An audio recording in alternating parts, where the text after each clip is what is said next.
So this is my big cousin. And this woman is amazing. She's a powerhouse. And she is definitely going to come and share some amazing things with you. So I'm going to bring Miss Debra Robinson Baker. Hey, how are you, cousin? I am fine. I am fine. I am in beautiful Richmond, Virginia. Listen, and I live in Tacoma, Washington. Okay, so you are jet setting. Yes, ma'am. Moving around the country. Yes, ma'am. So let me tell you guys about my big cousin. And once you hear her speak, you will know not only is she gifted, but she is an amazing woman. So Debra Robinson Baker is a provocative speaker and national award-winning thought leader. Debra Robinson Baker offers a successful history of serving and leading at various organizational levels. She was named Training Magazine's 2018-19 Emerging Training Leader. Her extensive background in criminal justice, government, spiritual development, adult and youth development makes her a sought-after practitioner. She has become well known for her creative, human-centered program development and inclusive diversity, equity, and belonging work. Debra's work also includes serving a large government workforce. Debra is an associate professor at Seattle University, where she teaches alongside her husband, my other big cousin, Kevin Baker, in the Department of Psychology. They have 2 sons, along with a whole host of wonderful brothers, sisters, nieces, nephews, cousins, aunts, and uncles. They have brilliant friends and a precious community. Debra's credentials include certified organizational development, professional equity and social justice instructor, trauma-informed care instructor, life coach, and nonprofit management from Columbia University.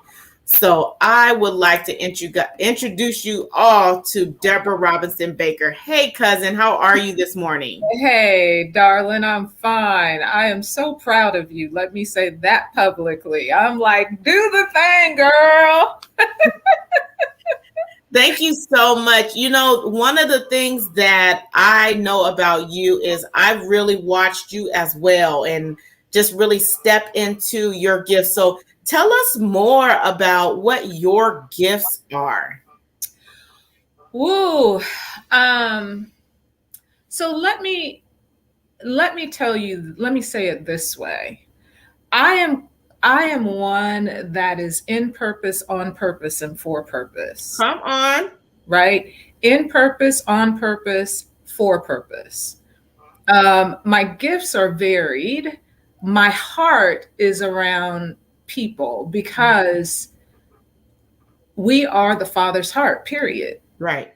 Period. You know, that scripture that says, you know, touch my prophet, touch not my anointed and do my prophet no harm. That is people, right. Period. And so when I got that, let me tell you something. When I got that, how to treat my neighbor, how to love that one in front of me, how to be in purpose and positioned to bring one forward. Listen, right? It, you know, this life is, yes, so that we can enjoy it, and often it is so we can be there to usher someone else into their purpose, to lift them up as well. So my gifts are varied. I'm in prophetic ministry. I am an exhorter. Business is like at the core, but it's something that didn't come naturally. It was something that was developed, right? I like to say there's a healer in me. I say that even in the marketplace and government. No, I'm sorry, I can't do that because it interferes and it interrupts the healer in me. Right. We are the salt of the earth. And so when we are in the marketplace, it means there too. It's not, we get it twisted, right? We go to church to get edified, right? So that Right. we can live out purpose in the earth. Absolutely. And so, one thing I know about you is that, I mean, as an associate professor, let's talk a little bit about your teaching gift, because I think it was you and your mother, my aunt, who said that teaching runs in our family. We have a whole host of teaching. So talk about your teaching gift. Wow, yeah. So listen, I'm going to take I don't know who this is for, but I'm going to take you back. I had a dream when I was 12 years old, and it was a daydream, and I would Mm, see myself in front of people, right? I didn't know what it meant. come on. I had no idea. And then, that dream would come back to me every once in a while. And then later, it started to manifest. I ended up in praise and worship. I ended up being the youth leader. I ended up, right. And I thought, oh, I guess I will pastor, right? I will be the prophetess in church, right? And some of that has occurred and does occur, right? But later, what I realized was as I got into business, my platform was really in the marketplace. Right. Come on. That is where God wanted me.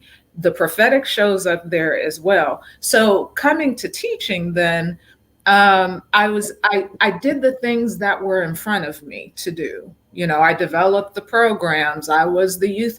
Despise not your small beginnings, Come because on. all things work and come together. Right. And so all of those things acted as building blocks, so that when I got into youth development, people were like, well, can you design a leadership development program for young adults? Listen, I just said yes. Mm. So I did it. I had surgery. Listen, y'all, I had surgery. I was in recovery from a surgery, female surgery, which meant I was flat for 8 weeks. I wrote that training while in recovery. Okay. Come on. Did the training, got paid, right?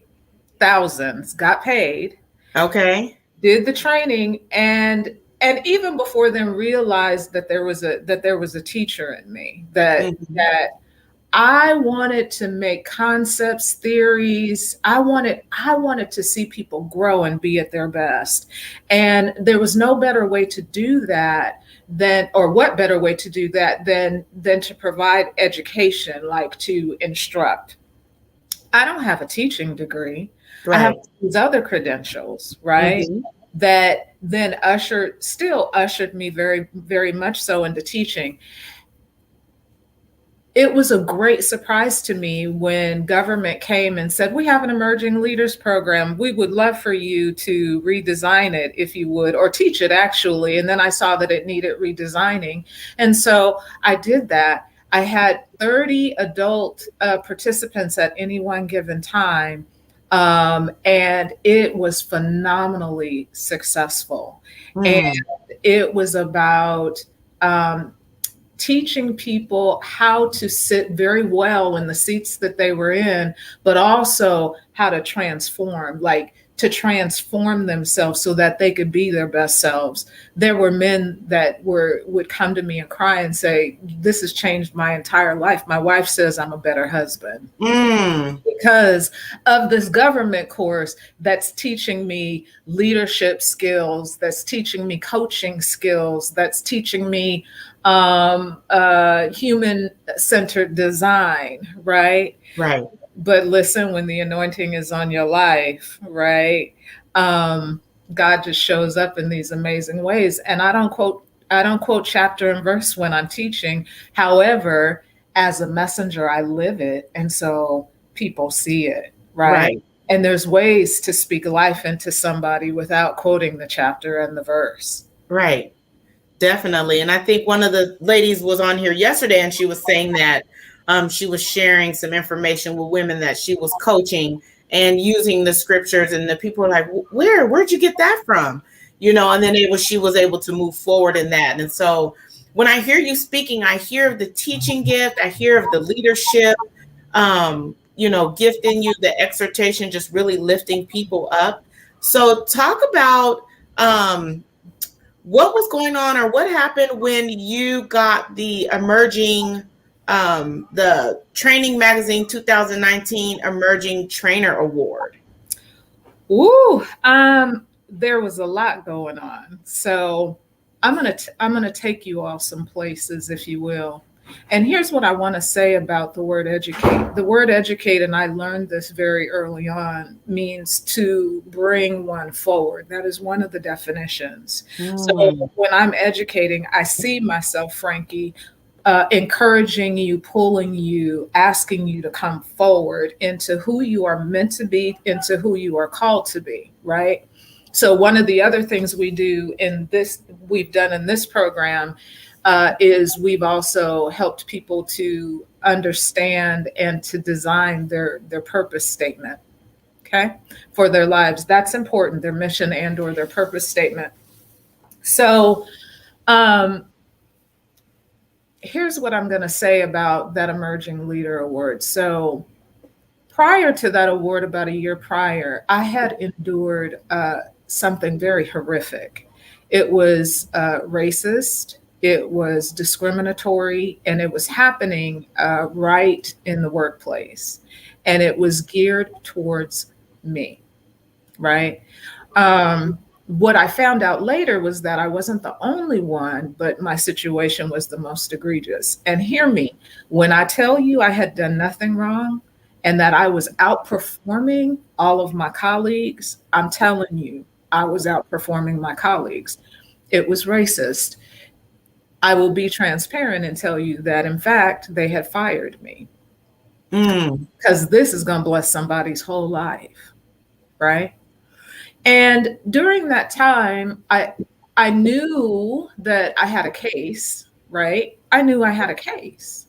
My husband said to me, you don't owe anybody an explanation about anything. Your reputation precedes you. So you decide what you want to do, right? right. So, and there are times where we are targeted, right? Mm-hmm. And we've done nothing wrong because of the color of our skin. I'm just going to Mm, be honest with you, right? So, to make a very long story short, I had prepped myself because, as you read, I have a 30-year background in legal. And I thought, what am I, I'm prepared to take them on. And I heard God say, be still. mm, I heard God say, be still. So I'm still, and I'm teaching while they are deciding that they want to let me go, right? So I'm teaching my emerging leaders, and it dawned on me, oh, I'm here for purpose, in purpose, on purpose. So I ain't here for this leadership anyway. I'm here for these guys. right. Come on. So I went in there and taught like my very life depended on it. Mm, Every Friday, every Thursday, I'm teaching while these people over here are trying to figure out what day they want me gone. Because I'm asking them, what day do you want me gone? And they keep bringing me in. Well, we're told you're a woman of integrity. Okay, I know that. Congratulations, now that you have figured that out. I didn't say that to them, right? right. I did say, so you need to tell me what day you want me gone. I'm not going to keep having this conversation. Right. Right. So I'm steady teaching, and I hear the Holy Spirit just saying, be patient, be patient. So I'm patient.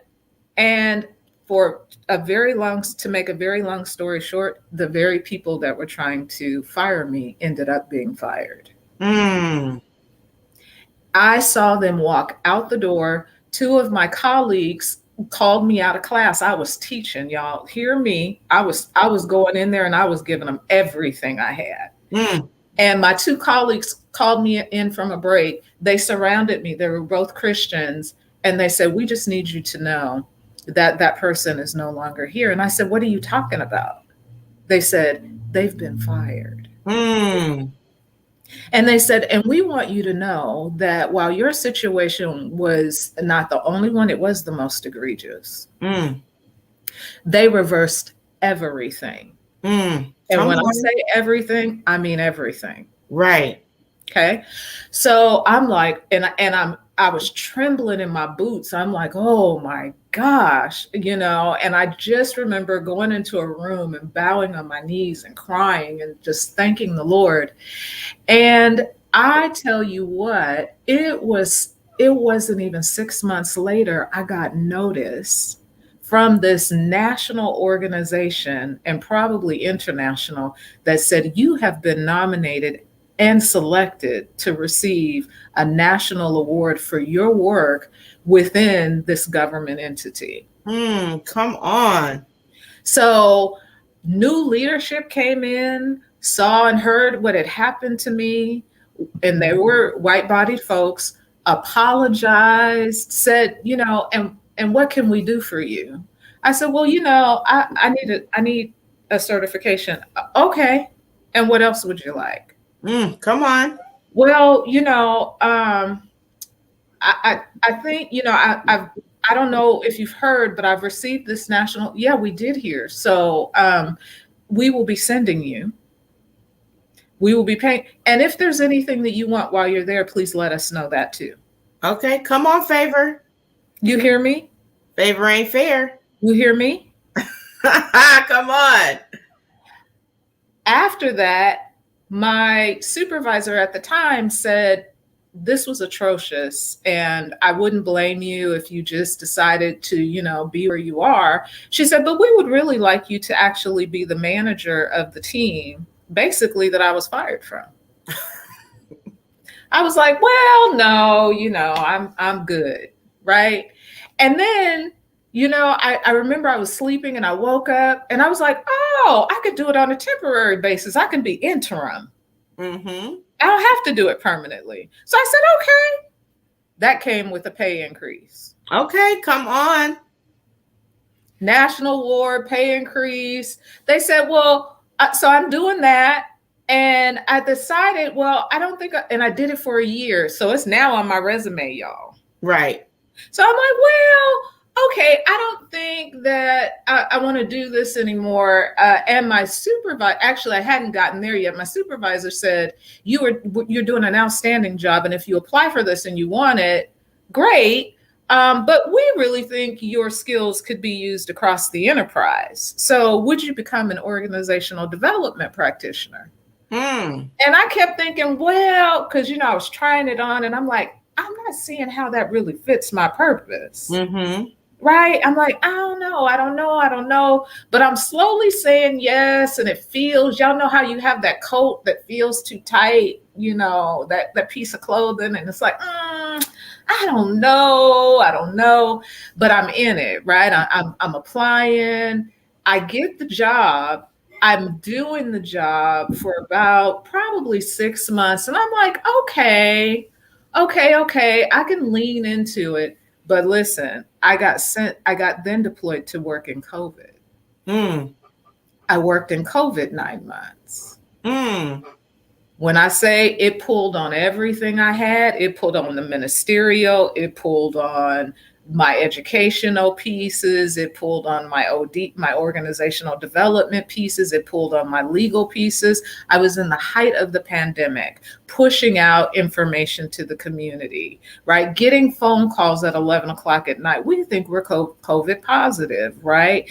Debra, would you, so we got a bunch of calls in. I said, let me stand up a speakers bureau for you. Give me a small team. I did that. I was working with the faith-based communities, the Archdiocese of Seattle, going to the Port of Seattle, doing all of this 9 months. At the same time, I'm like, well, so Mr. Floyd is murdered, and I hear the Holy Spirit again say, I've put some things in you. I need you to do it. So I lifted and started doing conversations on race with white folks. Mm-hmm. Right? And let me say, I had to heal from some of what had happened to me, right? In order for me to be able to do that work. But I also had to heal rather quickly, right? Mm-hmm. Sometimes we hold on to harm, right? Right. And unforgiveness far too long, right? Mm-hmm. It sometimes behooves us to forgive and forgive quickly. Right. So I have a consulting practice now. I'm in government in the consulting practice. I'm doing conversations on race across the country, right? Because we're in the virtual setting. Right. Right? So I'm doing all of this. I come out of COVID. We get an award for the work we've done in COVID, Hmm. and my director comes back and says, so we're going to need a leader for some leadership for the organizational development team. Would you be interested? Yet another promotion. But Right. Come but on. but mind you, I was fired. Right. Still there and promoted like 2 to 3 or 4 times. Right. You hear me? I hear you. So what am I saying by all of that? If I could, and Frankie, I know you have some questions for me, but let me just say this piece. When we are in waiting for whatever the reason, like in COVID, I was telling people, get your groceries. What did I mean by that? And even now, some of us have the ability to get our groceries, get our things, right? What do I mean by that? I mean, some of us in the beginning were waiting for COVID to be over. Oh, I'm going to sit at home and, it just needs to hurry up, right? And next week, I can't wait to get out. Listen, I was getting certifications. I was before on the floor before the Lord, or before the Lord asking what's next. I was clearing and cleaning to make room for the what's next, right? I was connecting and networking with folks that I needed to connect and network with, right? I was learning, right?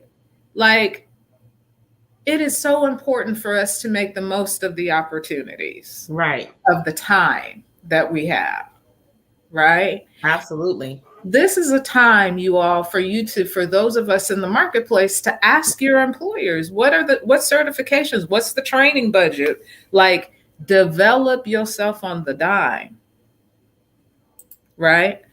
And also, as you're developing yourself, if you are called to have a consulting practice, start that too. I'm making 6 figures plus, and I have a consulting practice again, where last year I think we figured out I brought in $30,000 just on the consulting practice. Right. You hear me? Right. So, and then what do you do next? Pay off the bills, right?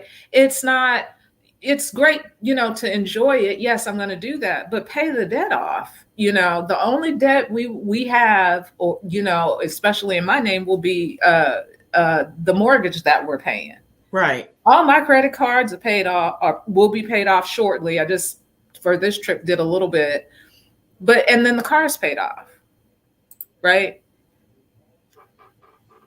I love it, Keisha. Take your gift and get paid. Right? Take your gift and get paid. Here's the other thing. And there's a whole piece around racism and the race work and healing that harm. Like, there's a whole piece that I have about that. That's a whole separate story, right? But here's what I want us to know. Like, there is something about the freer we get financially, where we can, because I also understand that some of us are mothers and we have responsibility, that's a different conversation as well. But you're doing the best you can with what you have, right? Especially when you're raising children. Get it, got it, right? But for those who can, there is a freedom, and there is a godly confidence. Right. I am so clear. I sit up straight in my spine. So I don't care what organization I go to now. I do my work, and there's just some things you cannot approach me with now. Right. Absolutely. Right? There's just certain things you can't approach me with now. There's a woman in the Bible, I believe it was in Exodus, and she needed some support. And all she had was a jar of oil, right? And and the prophet, she goes to the prophet and she says to the prophet, listen, I need to eat. We need some things. I don't have a lot. He says, well, what do you have? She says, I have one jar of oil. Right. He says, go then and collect your jars. Go to the neighbor's house and collect jars. And from there, a miracle happened. All the Right. jars became full. So when I said get your groceries, collect your jars. Yes. What do you have? Start there. What do you have? Start there. Amen. Start there. Come on. Use what you have. Use what you have. And then when it comes to going to the neighbor, so my 9 to 5 is my neighbor. I'm like, okay, so I can get that certification. Oh, okay. Oh, if I take this little special assignment over here, but see, let me just tell us something. Oftentimes we won't go do the extra unless they're gonna pay us for it. Right. Well, I ain't doing that unless they're gonna increase my salary. But see, you can go do that. That's how I started in my career. I started in law and I learned everything but how to be a lawyer, and in some ways learned that too. Right. Learned everything I could. And I didn't go and demand just because I had been there 6 months then, or two hours, go and demand more money. No. Sometimes it's about being there to gather your jars, Right. to gather your stuff. Come on. Right. I got SU because I gathered over time my stuff. Right. Right. Gathered my stuff. Absolutely. So gather your jars so Mm. that then the oil can be increased. Come on. Gather your jars so then the oil can be increased. All right. I'm a supervisor. I've been one for years. And God is so funny. I said, okay, I'm done. I don't want to do that no more. And what am I doing right now? I'm leading a team, right? I'm co-leading a team. And let me tell you about being in purpose, on purpose, for purpose. We can be so self-centered and so focused on self. Mm-hmm. But I'm always aware that I'm existing and I'm working and I'm being for the betterment sometimes of another. And so when my department said, well, would you consider a co-lead position? And they told me who, I said, absolutely. Well, I am now in a place in my life where I'm talking about being in purpose, on purpose, for purpose, that my time with them is short. Right. Because I'm developing a center for emerging leaders that will roll out next year. Right. So I'm being laser focused right here. And I said to my co-lead and I got a coach. She's an Asian woman.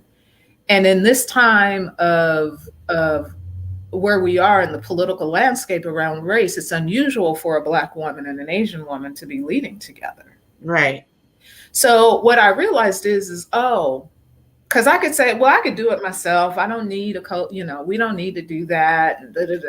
But I realized God is doing something. So Right. let me pay attention. And I'm imparting to her, I'm imparting to our team members, and then I'm gathering more jars. Right. Right. Right. So I don't know who that's for. Take the nuggets in there. I live life in a way that, like, I think of my life as an adventure. And I don't think of everything is, I will say this, most things are not by accident for me. Right. So even when you step into my leadership class, in orientation, I say, if you are under the sound of my voice, which you are meant to lead. And let me tell you how I know. I know because I'm clear about what I'm called to do. Right. So if anybody, so thank you so much. I just enjoy when we talk, I love our talks. Sometimes we think we're just calling to say, make sure you bring the macaroni and cheese. And then it turns into a whole conversation. And next thing you know, we've been on the phone for a couple of hours. Yeah. And so I love that time. And so is there any last thing you want to say to the people? Anything you want to drop? Any way they can connect with you before we finish your time? Yes. So I loved your last guest. I loved hearing some of what she said. You know, the silver and the gold is meant for us, Mm-hmm. right? And there are various ways to pull it in, right? Staying focused, being being the center, sitting with God in partnership, and being the center of your own life. Because oftentimes we're looking at, well, they got and I want, like be the center of your own life in partnership, right, with God. And it is a partnership. He who unites himself with the Lord, Right. partnership, right, is one with him in spirit. That's First Corinthians, right? How you can get a hold of me? Oh, and you've just ignited, my passion on this. So you can reach me at debrabspeaks.com. I'm going to be giving that website a facelift, but that's a great way to reach me. I do various things right now. I'm really focused on lifting the Center for Emerging Leaders next year. If you feel like you might want more information, again, debrabspeaks.com. Feel free to reach me there. I can put you on a wait list or on a list, and once we roll that out, and I'm trying to think of what else I would like to say. Go back to the little girl in you. Go back to the dream you had. Ask the Father to heal. And start again, go there. If you are moving and you're in a good space, still revisit the dream. Go back. Because I'm telling you, oftentimes we get disconnected from that part. Right? But there's something there. There's something there. It's always there. It's always there. And I saw myself on a stage. I saw myself on a platform. Right. Right. That dream has come back to me. And now we're lifting. So there's been a platform. Now there's even a bigger one coming. I've been endorsed by celebrity figures. And I mean, listen, I've done the thing that has been right in front of me to do. And the money has come. The blessings have come. I didn't know I was going to do any of that. Had no idea. And in fact, I'm introverted. Right. Right. Introverted, born with cerebral palsy. Right. I shouldn't even be here. Right. I'm a rare case, but I'm a case. Right. But when you have purpose. In purpose, on purpose, for purpose. Yes, right? Absolutely. So that's what I would like to share. And I've been a little all over the place. Y'all you just excited me. And so I just, Frankie, love you, and thank you. You're welcome. Thank you so much, Debra. And if you want to get connected with Debra and her Leadership Academy, it's Debra B, like boy speaks.com. So thank you so much. And I really enjoyed you. Thank you for being here. Thank you. Thank you, listeners. Love you, cousin. Go for it, girl. And I'm getting ready to get my t-shirt. Okay. All right. All right. Love y'all. Love you too. Okay. Bye-bye.